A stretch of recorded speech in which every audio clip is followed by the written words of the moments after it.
All right, I'm making some shrimp ceviche today, and I'm just kind of spinning off a little bit of a rant on. Do you guys hear about the whole thing with the avocado oils not being avocado oils? Looks like everybody on social media is jumping on the trend to talk about it.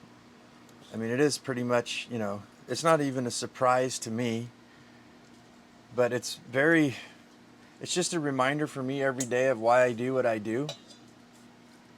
And it's because you can't trust anything anymore.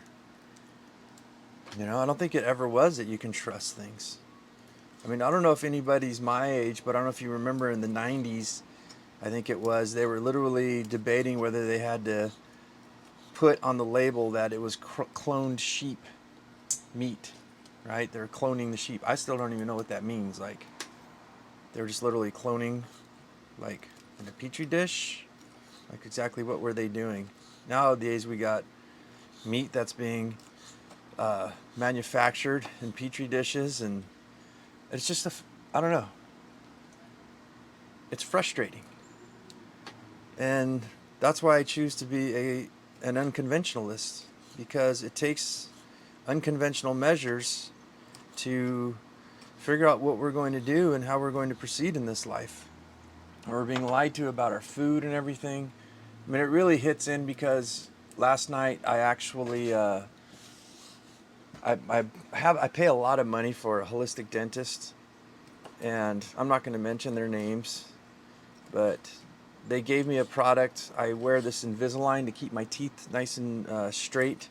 Otherwise, I would have had to have reconstructive surgery from grinding my teeth, I think, from stress. Plus, the alignment of my teeth was off. And they gave me this solution that says, it's supposed to go in the Invisalign trays. It's like plastic. For those of you who don't know, it's like plastic. What do you call those braces? And on the label it says it's supposed to whiten your teeth, which is not why I got it, but it's supposed to clean the dental trays, kill all the bacteria and everything. And but when you read the label, it says if you get it on don't get it on your skin, in your eyes, on hair. If it makes contact, wash with water, and if stuff happens, contact poison control. And I'm like, this is my holistic dentist giving me this toxic stuff where it's supposed to go in your mouth, but it clearly warns on the label to not get it on your skin. And I guess it hits big for me, this one, because it's like, it feels like betrayal, but I know it's kind of not. I don't know how to describe it. Like, it's stupid me believing that things, that people function like I do. We're all out to watch for each other, and when we say holistic, we mean holistic. I mean, I'm still using plastic and stuff. I'm trying to get out of the rat race and make a difference in my personal life, both spiritually, financially, also for the earth. But you can't go 100%. But for the love of God, or anything out there, maybe we could stop putting things in our mouths that you know require contacting a poison control. So I don't even know if you guys know this, but toothpaste, like regular old Colgate, whatever the brands are out there, literally says if you ingest more than the size of a pea to call poison control. And we're brushing our teeth with this every single day. Well, I'm not. In fact, my unconditionalism has led me to believe that toothpaste actually does nothing for your mouth other than it makes your breath smell fresh.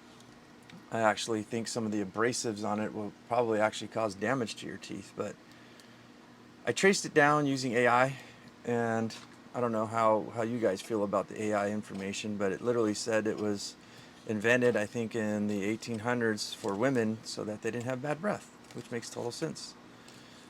I think you can get by with just using a toothbrush and water. But the whole point here is that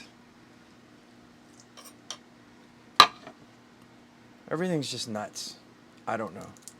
And the nuttier part is when you talk to people about things like this, they're like, oh man, that really sucks. That's horrible. You know, I know everything's fucked up.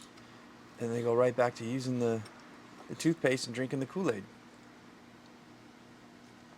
And I guess a lot of people don't, it doesn't affect them the way it affects, I would say, my people, my kind. If you're out there, let me know you're even out there. I just posted a video about how I recycle dental floss. I'll bet you a lot of people are going to think it's pretty stupid. And it kind of is. It's kind of silly. But if you start adding up, which I have done, something so ridiculous as dental floss, every time you use it, throw it in the trash, put it in a jar and watch how fast it adds up. And it's all going to the landfill. And if you're an unconventionalist like myself, the reason why I kept all my dental floss is that it makes excellent thread to sew like things that need like a strong thread, like a jacket or a patch or multiple things.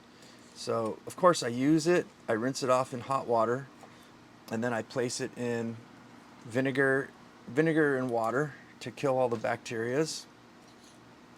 And then I'll when I use it for my mouth, I rinse it out with hot water, and then I do my teeth, and I'll use it for about a week or so. I don't know, until it starts to when I sense it becomes a little mungy. But we're repurposing and we're reusing things, and we're, you know, on that, I think, what's the difference between you washing your plastic bristle toothbrush, you know, every time you use it? So some may say, "Oh, that's disgusting. You're reusing your dental floss." You know, it's the exact same thing. You're rinsing a toothbrush and using it for months. And in fact, that's more disgusting, because if you think about it, it's like thousands of little strings, like a hairbrush, and there's all kinds of bacteria and food and things. Unless you jet blast that thing, there's some gross stuff sitting in that toothbrush.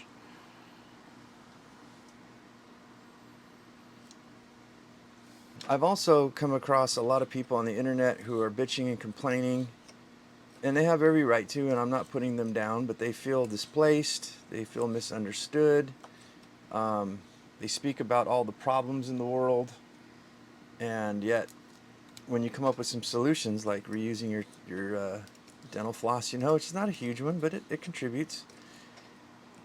You know, it doesn't get a lot of, you know, I don't think people are much interested in it.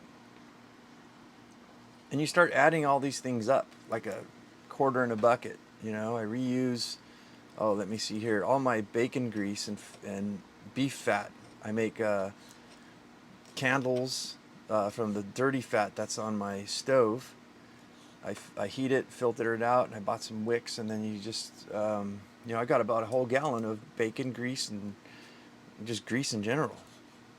I keep all my fat from meats that I buy at the grocery store, and I make tallow for cooking, and I've actually made some face cream out of it.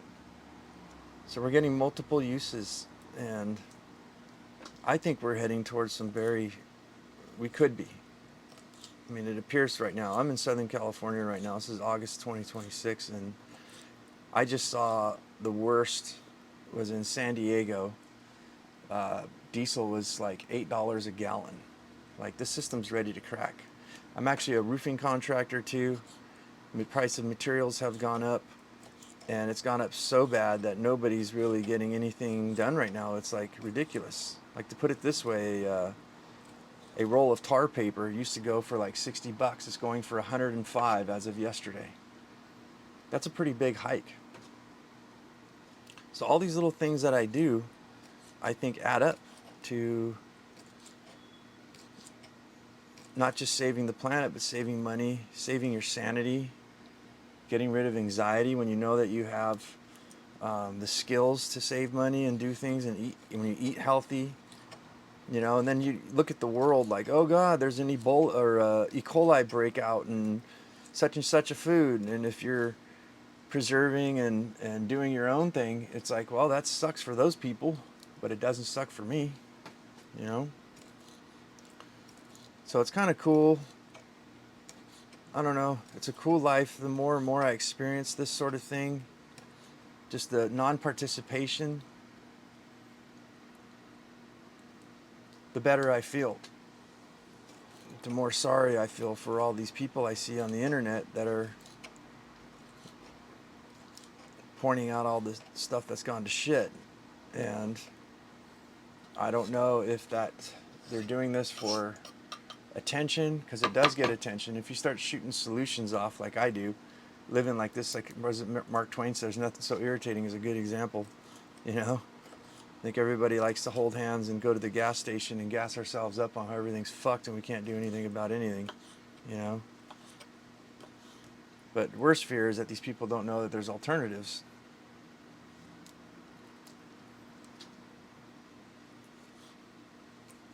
And the way I've described this, I think, is the most powerful way. You don't have to convince anybody of anything. You don't have to hold their hand. You don't have to show them anything. If you are personally out there and you're looking to understand what the fuck is going on, and is this world we live in strange, the best advantage that you have, the vantage point, is to not participate in any of it. To sit on the sidelines like a bird up in a tree looking down, watching the system. And don't participate in your own emotions about things. When we participate in our own emotions, we start to feel anger and sadness, anxiety, and all these things. But if we stop participating in these thoughts, we'll start to see that these thoughts will come and go. They're just manufactured things inside your brain. But as you keep practicing this, I would say, I'm not here to fix the world. I just find this is like my observations in my life, and it's just something powerful that I think could help a lot of people. But when you stop participating and you start listening, you know, to people, watching people, slowly you start to see what the underlying thing is about the whole thing. And everybody has different perceptions, I guess. So I don't know what you will see. But once you get rid of the participating, especially in your own emotions, the more you free yourself up to see solutions, but also just to see exactly what it is that's going on around you. And the way I can explain this, non-participation in your own thoughts, is probably very vague and kind of difficult for people. But if you're sitting there and you're having thoughts, strange thoughts that you just don't want, let's just say, just sit still, quiet your mind. You know, your mind's going to keep racing. I think that whole meditation thing is bullshit. There's no way to, you know, who would want to think of absolutely nothing? And is it even possible? I think not. But if you start sitting and watching, instead of reacting to the thoughts that come into your head, you start observing them. Just watch them, and watch the circus of the mind. The mind will start going off on all kinds of different stuff, and you just sit and watch it. Like, just relax. Like, kind of the best way I can explain, and it takes practice, is to watch yourself watching yourself. And then you start to see the patterns in your own mind, in your own head, your own belief systems and thoughts. And then you take that same power after you can master that, and when you go to a party or to work or wherever, and people are talking and socializing to you, and you stay quiet, first of all, people love to be seen and heard, and they'll just keep going and going and going. But just pay attention to what they're saying, how they're saying it, their body posture, the look in their eyes, and that'll all reveal. Do they look happy? Are they supportive of you? You know? Are you supportive of them? Like, what exactly is this transaction, right? Because that's the way I see human communication, is it's transactional. Like, most people want to engage in a conversation to express a belief, a thought, an observation, and they want you to hear it. They want you to see it. They want to make sure that they're understood and that they clearly stated it out there and they got it out. Like, I don't know if you guys have ever done this, but if you just simply stay quiet and let somebody vent, they're like, oh my God, thank you so much. Like, it feels like a brick a backpack of bricks just fell off my shoulders. Like I needed to get that out somewhere. And you never even said a word. You're just like a springboard. Kind of proof right there.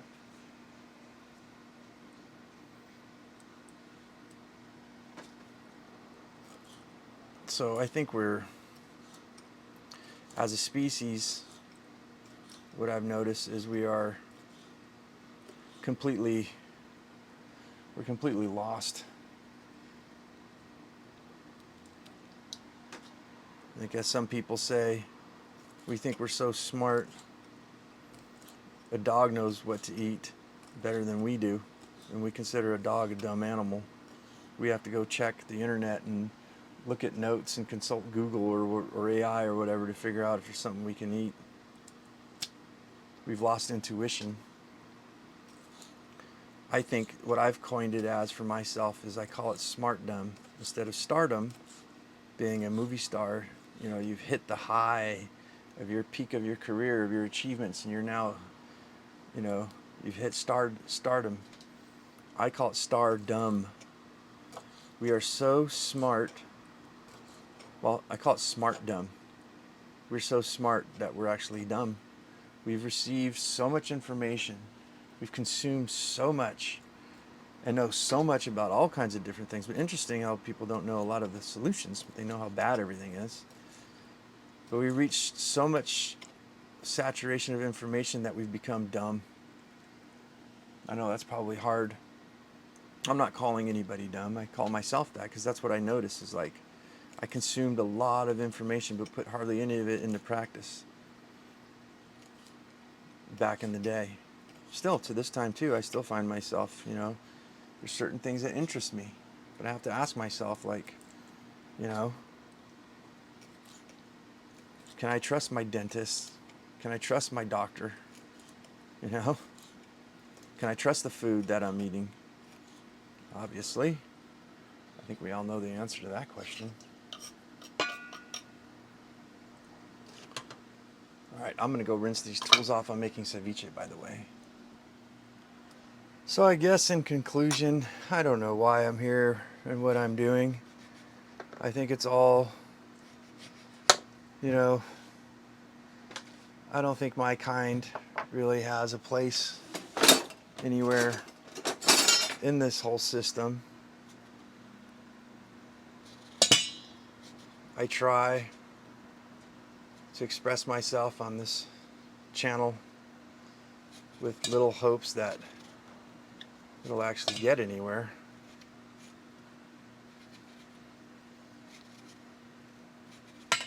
Solution based, as I said, I don't think it really matters, and that's probably one of the biggest reasons for me where I've decided to go inward and just kind of lock myself up.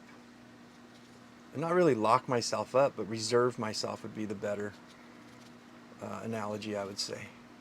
Because everywhere I go, like these individuals who are lonely and complaining about stuff, I get it, you know. I've just been alone for so long that I guess it's just become familiar. And in fact, when I go out in public is when I feel the most alone. It's like, boy, you know, the more I try to express myself and talk to people, the more I learn, like, well, there's nobody else.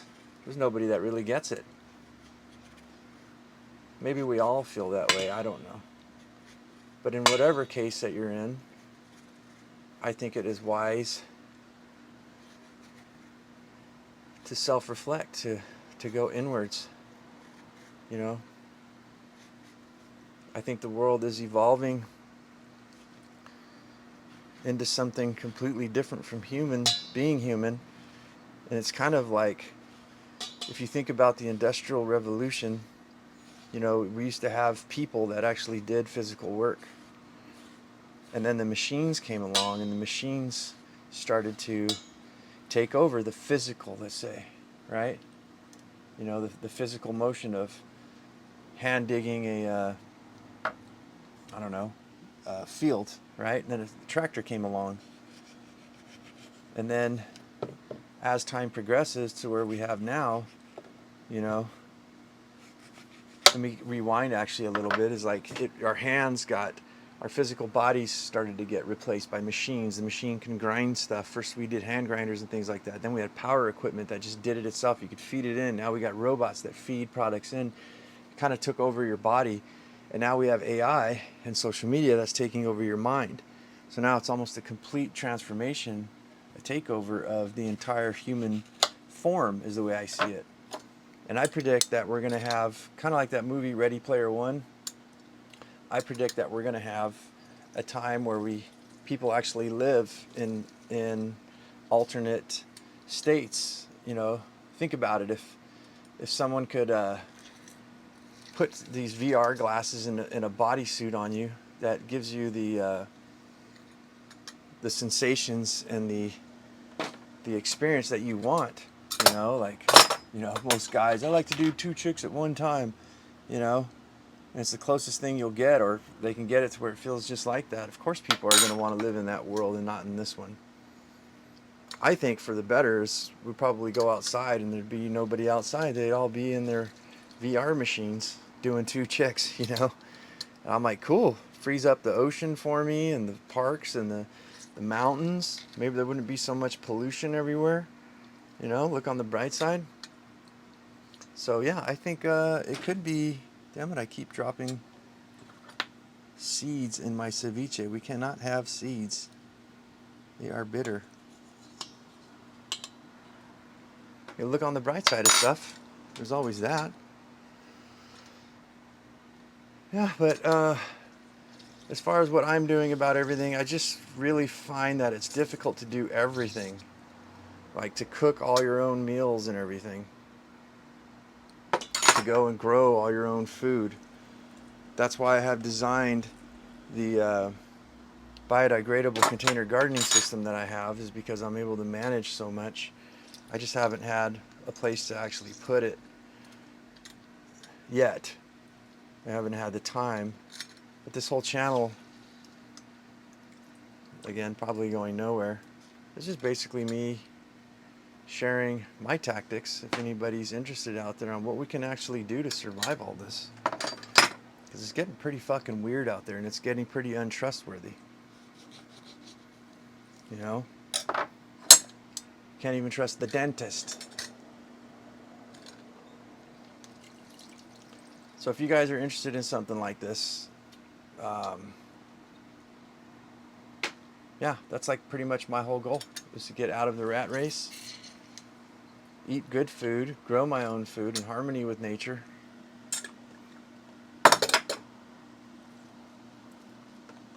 Like if people really like the dental floss video, they're going to really like this one.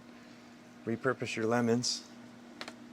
And I don't know, some people said it works for them, some people say it doesn't. The lemon juice will actually kill any bacteria in the armpit. I know, I live like an animal. In fact, I should probably close with that. It kills the bacteria, kills the smell, and it's not covering up the just the odor, it's killing the bacteria. So you get some hand cleaner here. So, which I think is disgusting, because if you put on, oh, is that another seed? If you put on deodorant and antiperspirants and stuff, all the chemicals kind of screw you up. Look at that. Ceviche is already turning pink from the acidity. It doesn't kill the root cause. There's still bacteria. That's disgusting. So I don't know about you guys, but for me, I think we should start to live a lot more natural and do what we can. That's what my show's about.